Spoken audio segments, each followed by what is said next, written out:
Первые по-настоящему морозные деньки. Плохо, что снега мало, но зато какое солнце. Слепит так, что глазам больно. Отвыкли от солнца наши глазки, вот и текут слезки. В Москве за ноябрь этого года был всего один солнечный день. И то большинство из нас этот день провели в помещениях, за станком или за компьютером. Остальные дни были пасмурные и дождливые. По факту мы не видим солнца, а отсюда и хроническая усталость и депрессии. Вдобавок еще и коронавирус. А в эти выходные солнце просто с избытком. И полностью почувствовать это можно только в деревне, так как почти весь день проводишь на улице, на свежем воздухе и на солнце. Так сказать, получаешь позитивную энергию. Всем привет! Не были 2 недели в деревне, поэтому ролик не выложил, нечего было показывать, а городская жизнь никому не интересна. Вот приехали, солнышко, радость, классно, морозец. Дочь к нам приехала, наконец-то. Планов на работу много, дел куча, но такое настроение, хочется просто кайфовать. Поэтому буду делать всего по чуть-чуть. Ну и в общем, приятного вам просмотра. Нужно обязательно сделать 2 дела перед наступлением зимы, перед снегопадами. Это первое, отработать все топливо газонокосилки и подготовить снегоуборочную машину к зиме. У меня ручка для заведения ее оторвалась, и надо там что-то подшаманить. Она заводится от электричества, но если заглохнет где-то далеко, то мне ее приходится руками тащить до ближайшей розетки, заводить и дальше ехать. Поэтому нужно обязательно сделать вот этот, я не знаю, как называется, вот эта веревка, как заводить, как бензопилу.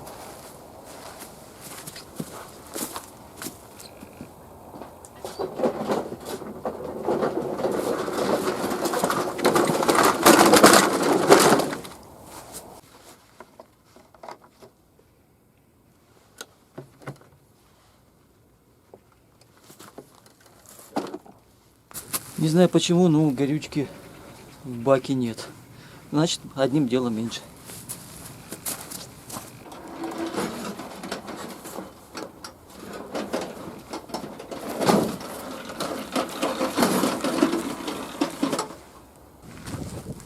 Вот такой вот агрегат, который выручал нас неоднократно.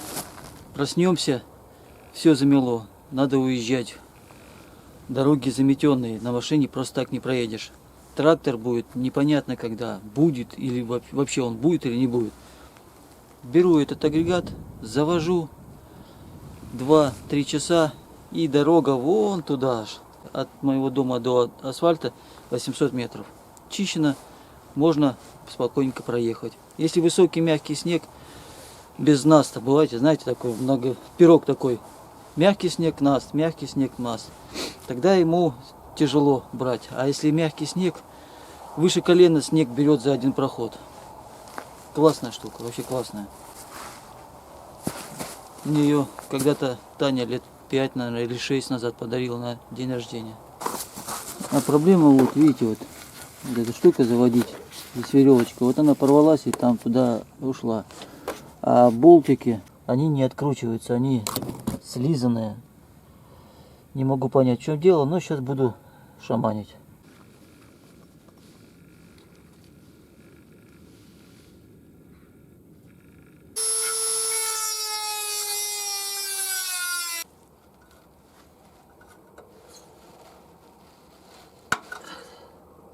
Что-то, смотрите, каленая отвертка согнулась. Наверное, так сильно каленая. А это зараза там как была на месте, так и стоит. Ни на миллиметр не подвинулась. О, прохладно что-то. Что делать-то? Чего делать? Даже ума не приложу. Там и не подлезешь, неудобно.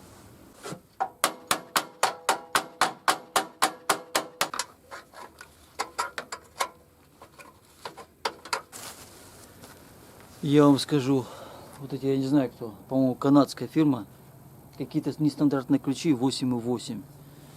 Я 2 часа, наверное, 2 часа промучился, чтобы достать вот эту веревочку. Один болтик я так не открутил. Просто загнул и все. Болт на 8,8. Вообще и туда ничем не подлезешь. Ну никак. Поэтому просто ее не снимешь. Пришлось, короче, я не буду сейчас.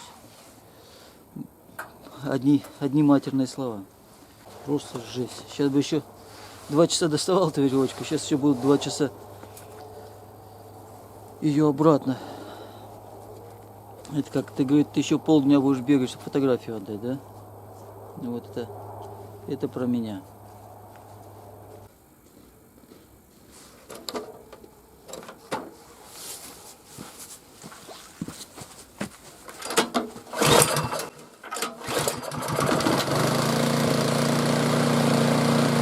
Ну что, агрегат работает. Надо, кстати, посмотреть, как это называется. Заводилка-то вот это вот.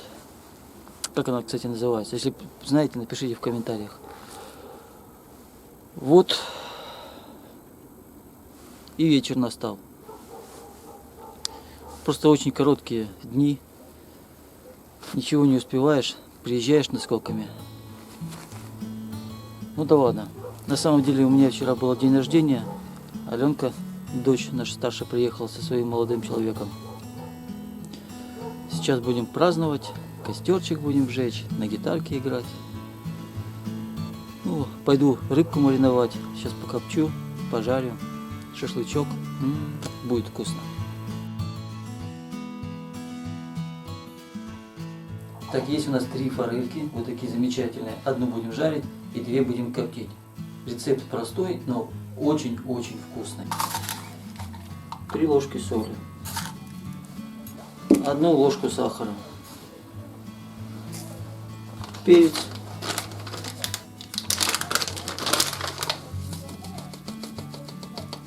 И чеснок.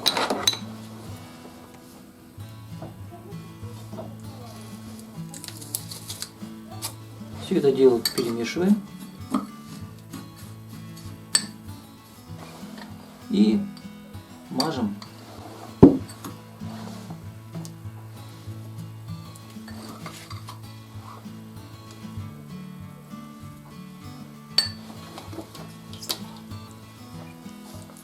Вот так вот все хорошо прям там промазываем. Так, внутри с чесночком, а сверху просто солью. И вот эта рыба, которая для копчения, она с чешуей. Теперь берем ту, которую жарить. И та же самая процедура. Тоже солью сверху. И перчиком можно сверху посыпать.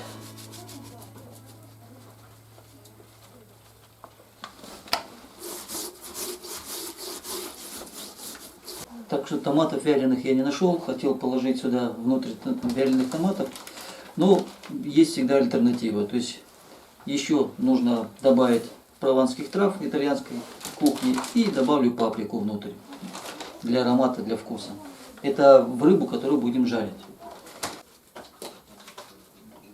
Вот такая вот у нас красота получается здесь вот. С паприкой. С травками.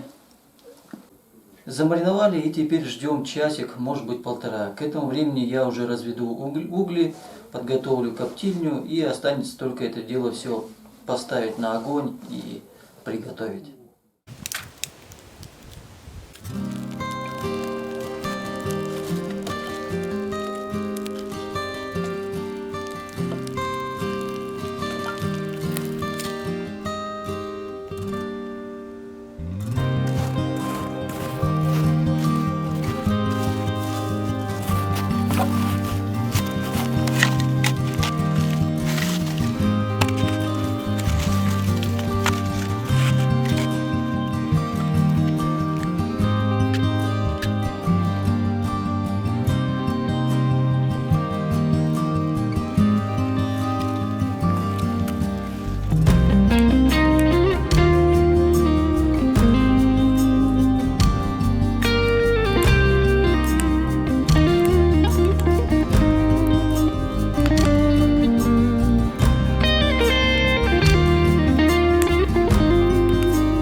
Вот такая вот красота получилась.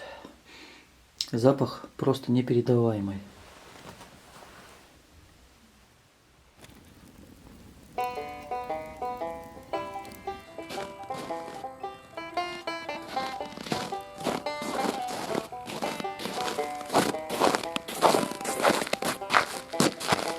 В планах на сегодня я себе наметил разбирать мусор опять в цокольном этаже, разбирать хлам. Нужное буду складировать, ненужное буду выкидывать. Вот так вот.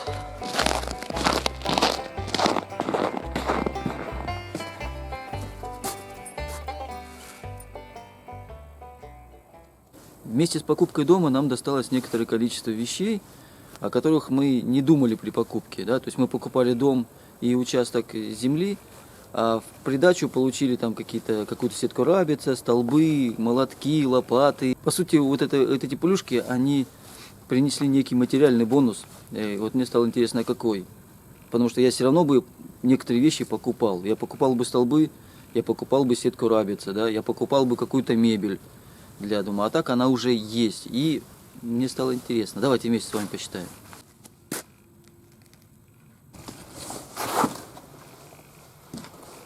Ох. Так, ну вот эта гидроизоляция, сейчас я ее уберу. Не успел ее зарыть, ну, буду делать по весне.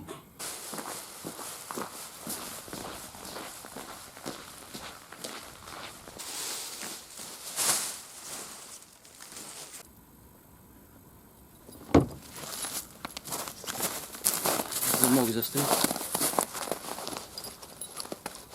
Пойду за ВДшкой.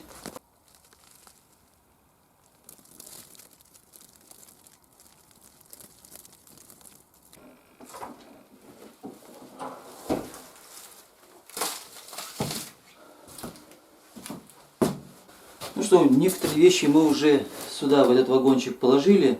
Давайте посмотрим, посчитаем, что здесь уже есть. Тут по мелочи, но все же. Вот такая вот есть телега из супермаркета. Я не знаю, сколько она стоит, но в принципе она может пригодиться. Ну, мы не считаем ее за деньги. Но если продавать, то ее никто не купит. Поэтому не считается. Вот там вот видите, вот эти двери непонятные, непонятно зачем они, да? Там за ними лежит паркет. Новый паркет, еще советский. Там его много, там я не знаю, сколько квадратов можно его покрыть, им покрыть.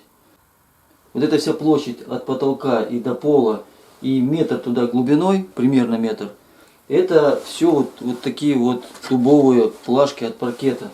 Есть часть, там крыша протекала, я ее уже замазал, эту крышу. Там часть протекала, она подпортилась. Но в принципе дубу особо-то ничего не будет. Вот у меня дилемма, что с этим паркетом делать. Паркет на пол я класть не хочу. Что с ним делать? Какие-то поделки мелкие, ну да, ну не столько же. Продавать, сколько он может стоить, я не знаю. Ну вот это бы все я... Думаю, продал бы это 1010. Если покупатель нашелся бы, пусть самовывозом приехал, забрал, ну 1010 я бы отдал. Потому что здесь реально стоит гораздо дороже. Ну вот просто дороже. Ну 10, может 15. Не знаю. Ну посчитаем, что 10 тысяч это паркета. На 10 тысяч рублей. Толстый трос. Не знаю, сколько стоит, но 1500, наверное. Гармошка. Ну, рублей 500 бы я ее продал бы за 500 рублей на Авито где-нибудь на запчасти. Пылесос рабочий, советский. Я точно такой же у меня есть. Я использую в качестве поддува на горн. Рублей 500 можно продать. Лейка 100 рублей можно продать. Классная лейка вообще, пластиковая. Ну, а если покупать новую такую, ну рублей 500, наверное. Насос малыш. ГОСТ еще. Новый, он совершенно новый. Стоит 1000 рублей. Так, пройдемся по железу. Вот, смотрите, уголки. Длинные, метра 3 каждый. Ну, на Чермете, я не знаю, сколько можно было купить. Ну, рублей по 200, наверное, каждый. Такая шпилька. Длинная, вон туда длинная. Наверное, рублей 300. Вот еще уголок один. Ну, рублей 150, вот он уголок. На чермете. Лестница вот такая вот железная, классная сваленная лестница. Ну, если оценивать по чермету, если сдавать на лом, 250, наверное. Вот такие трубы, ничего не стоят. Вот уголок, вот такая вот рама сваленная уголкам. Тоже рублей 300, наверное. Вот такой большой уголок. Ну, рублей 200. Радио я не знаю, работает, не работает. Вот бухта с проводом. Хороший провод. Рублей 500 бы мы его купили, если бы на рынке покупали или в магазине. Здесь вот всякие прибамбасы, замки, фигня всякая.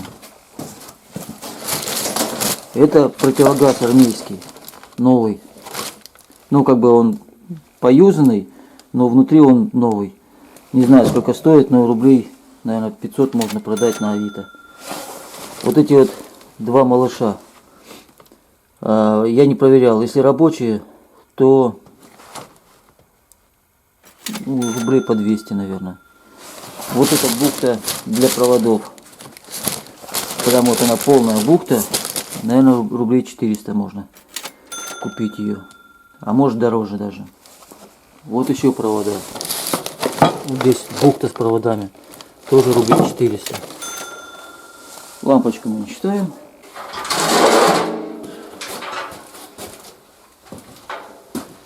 Есть вот такие вот канистры для топлива. 30 литров. Для непищевых продуктов. Для непищевых продуктов цена 17 рублей. Вот, смотрите, написано. Советский раритет. Алюминиевый. Алюминиевый. Вот такие две рукоятки есть. Это военная такая штука. Очень удобно возить. Я бы продал бы на 1000, наверное. Ну, за 1000, да, можно продать на Авито, я думаю. Там их две штуки, 2000. Но я продавать не собираюсь. Такая штука пригодится самому. Не знаю пока для чего, но уверен, что пригодится. Так, кое-что из инструментов покажу. Такая ножовка. Я не знаю, сколько она будет стоить, но советская цена 2 рубля. Это продольная пила, у меня такой нет. Классная штука. 100 рублей. Вот такой молоточек. Да, ну пусть 100 рублей, я не знаю. Ну, хотя покупать рублей 200, наверное, бы стоило, если покупать. Такой классный топорик. Классный топорик, я им пользовался. Тоже, наверное, топор рублей 300 можно продать. Хотя кто топор купит такой, да? Ну, давайте оценим рублей 300. Если бы мне нужно было, я бы его купил бы рублей за 300. Различные инструменты, вот напильнички, щипцы, вот еще щипцы, стамесочки. Вот такие вот хорошие стамесочки. Тоже, ну, каждая стамесочка вот такая вот стоит, наверное, рублей 500. Если она фирменная, хорошая, рублей 500. Ну, я оценю, допустим, они бэушные, вот это все, допустим, 1000 рублей. Вот тесочки. Хорошие рабочие тиски. В новом состоянии вот такие тиски я купил за 7500 рублей. Вот такие тиски. Старые, советские тяжелые тиски. Вот такого тиски вот такого размера. Они килограмм 20, наверное, есть. Сейчас стоит 15 000. Новая. Но они не новые. Ну, 10 000 точно можно. Вот такой бурт для перфоратора. Где-то 1000 рублей новый стоит. Вот такие вот диски алмазные. Для заточки всего-то. Я не знаю, сколько они стоят. Тут набор целый. Алмазный круг Полтава. Ну, я думаю, рублей 500-то точно стоит. По факту, наверное, дороже. Ну, 500 рублей. Вот такого разного металла. Куча вот таких вот дисков. Напильников старых. Из этого всего можно делать ножи. Не просто так какой-то металл, это сталь. Весь этот металл я мог бы купить в Чермете, ну где-то рублей за 500, наверное. Ну, давайте, чтобы не быть голословным, вот видите, вот эта куча разных дисков. Так, это гараж, который впоследствии у меня будет мастерской. И здесь, видите, вот такой хлам, бардак. Но среди этого хлама и мусора есть хорошие вещи, которые, в принципе, могут пригодиться. И, в принципе, их можно продать при желании, да? Например, вот это вот, видите, вот это прицеп. Это стоит прицеп, он, правда, колеса погрузились наполовину в землю. Я планирую его в дальнейшем использовать. Там у нас, ну, в лес ездить за валежником, подцепить его на наш ижик, ну, машина иж, Ода, и таскать, пилить там, дрова возить. Отремонтировать его еще. Вот сколько такое можно купить или продать, да? Ну, наверное, 1500, может быть, 2. В таком состоянии, 1200. Вот такая вот пластиковая штука, которая мне пригодится для изготовления ножей. Ну, вот такую, я не знаю, сколько можно. Ну, рублей 500 я за новую бы отдал такой, да? Серп. Серп. Сколько такой серп стоит? Ну, рублей, я не знаю, 250. Вот такие магнитные штуки, да? Крепить. Вот они стоят, наверное, рублей по 201. Их 2. Ну, вот это бы, ну, рублей 300, да, наверное, еще. О. Грабли. Шикарные новые грабли. Ну, как новые, ни разу не использованные. Очень крепкие. Смотрите, тут просто они вот клепанные. Шикарные. Я не знаю, сколько они могут стоить. Ну, рублей, наверное, 500 бы, да больше, наверное. Новые они рублей 600-700, наверное, бы стоили. Ну, оценим их в 300 рублей, потому что они в таком состоянии. Но шикарные просто. Можно на 300. Вот это какой-то прибор. Я не знаю, для чего он. Вот такой. Я не знаю. Наверное, там, если на чермет, он тяжелый. Там явно медь есть. Тоже рублей, наверное, 300 можно сдать. Ну, эту тачку вы уже все видели. Вот эту тачку все видели. Оценивать не будем, но она классная. Она классная. Вот, смотрите. Вот это вот механизм. Вот тут такой вот. Какой-то подъемный механизм поднимать машины при помощи рук. Да, то есть и при помощи этого механизма. Я не знаю, сколько он может стоить. Но от него еще есть вот запчасти. Вот видите? Вот она лежит. Там две таких штуки. Я не знаю, сколько она стоит. Ну, наверное, 1000. Если он рабочий, то 1010 минимум. Это прям минимум. Смотрите, сколько разного садового инструмента здесь есть. Но это моя лопата. Вот такие вот веники.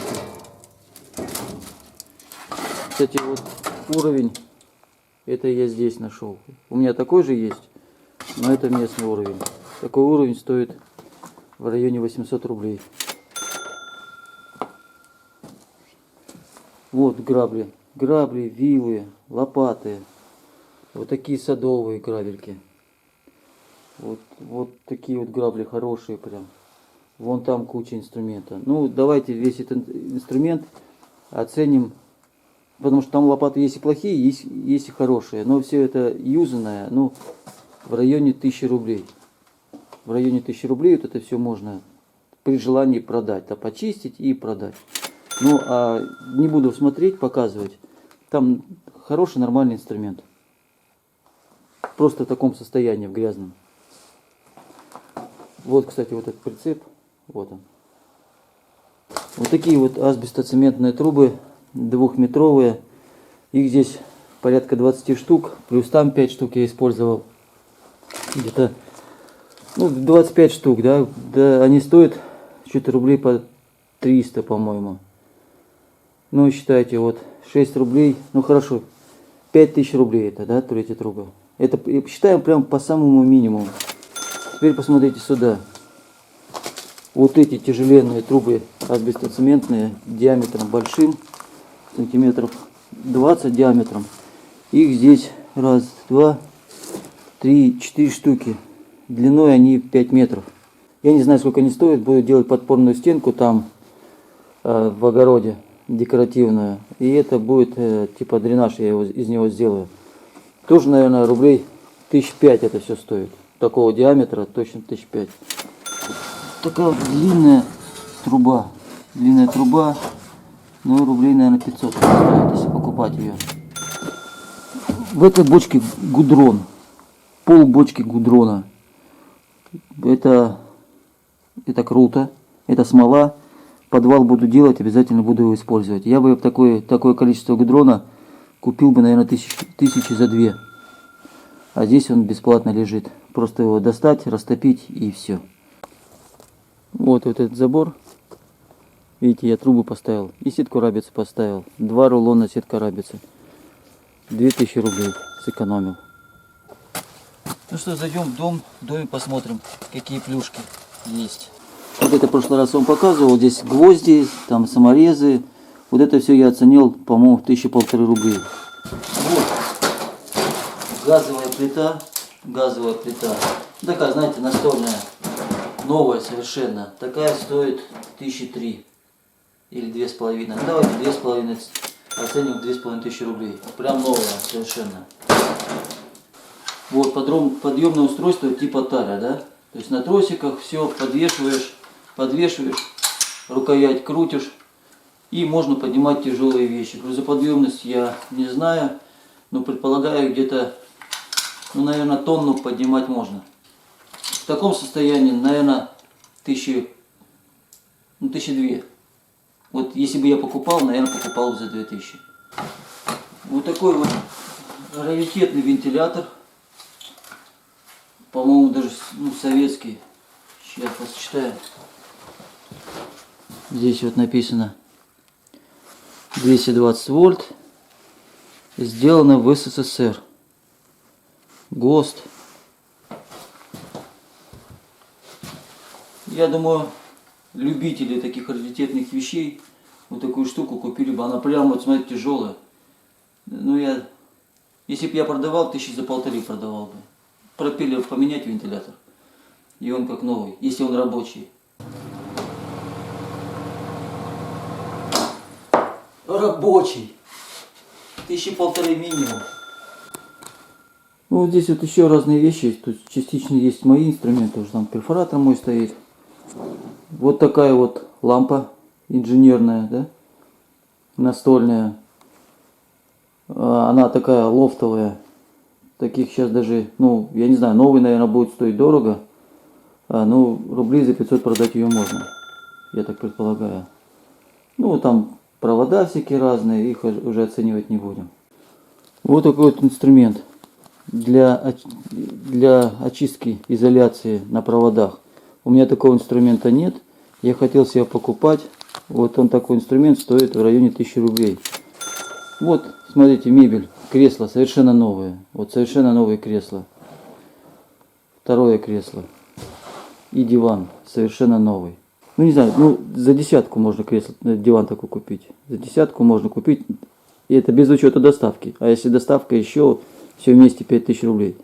То есть получается 10, это 10, и вот это, ну, получается 20 000 рублей. Вот там, вот видите, за креслом, это хороший вентилятор напольный. Он такой стоит в районе 1500 рублей. Ну, вон там лампы всякие. Не будем это считать, это уже барахло.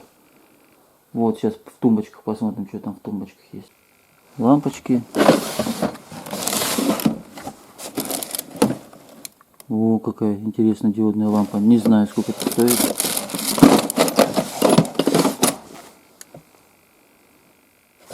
Ну вот лампочки. Ну, тоже денег стоит лампочки-то. Вот. Раз, два, три. Ну, рублей 500, 3 лампы стоят.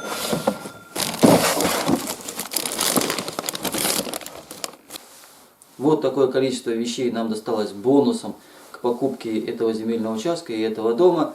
На такую вот сумму, на момент съемок я ее не знаю. Помимо вот материальной суммы, эти вещи еще имеют другую ценность, потому что некоторые вещи я увидел и придумал какую-то идею. Итак, с этим все. Мне нужно продолжать работать, пока еще солнышко высоко. Буду убирать в цокольных этажах, потому что там хлама сами видели сколько. Ни на один выходной, ни на один день работы.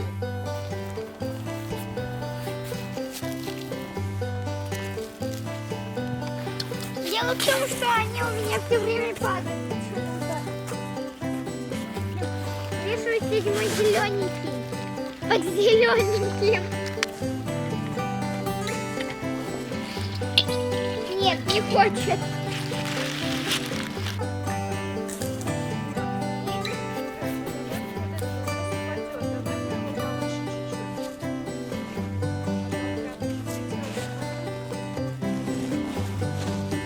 Конечно, конечно,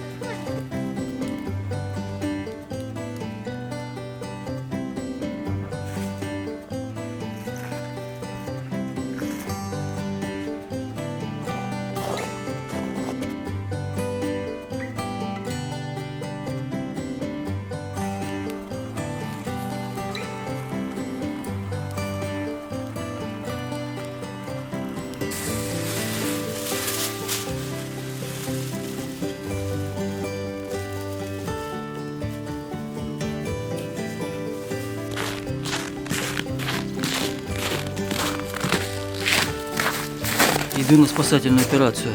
В колодце ведро отцепилось и упало на самое дно. Люди достать не могут. Пошел.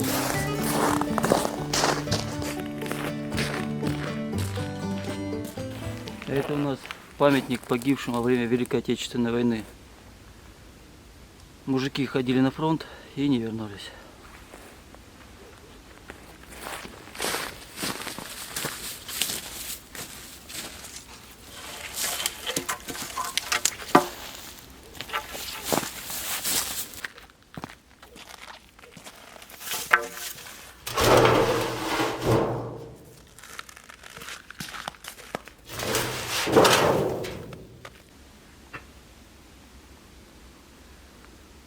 Нащупать нащупал, но не видно где душка, чтобы подцепить.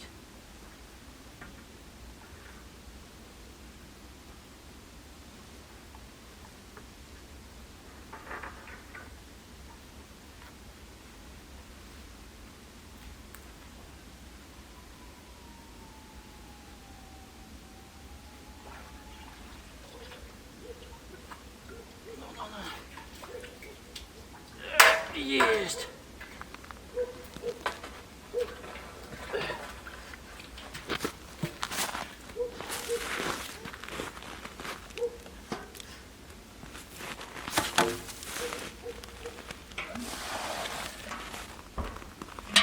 Фу, достал. Достал.